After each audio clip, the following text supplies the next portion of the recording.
चौसीमा Vaishali. Recording by Sandhya studio. सोइया तो कहता रे तोहरा पसक बा लइकी कुछ बोलत वो करो तो हक बा। घर घर में भइल बाटे बड़का छिछोरा होके अनहरिया चाहे होके अजोरा होके अनहरिया चाहे होके अजोरा बैठ के हमरा लगे उ तो गावता वे पाचारा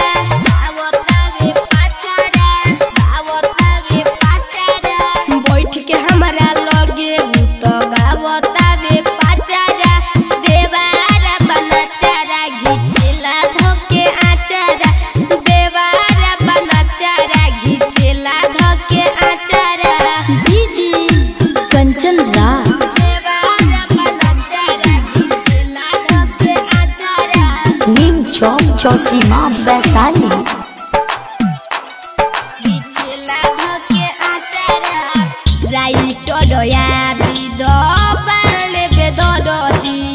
चल गइले बहारा हमारे जनले न मोरजी अमरनाथ दीना दीवाना के कहानी उहे बढ़वले बाणे परसानी उहे बढ़वले बाणे परसानी समझी नहीं हम ही हवे कवन माजरा हवे कवन माजरा हवे कवन माजरा समझी नहीं हम ही हवे कवन माजरा।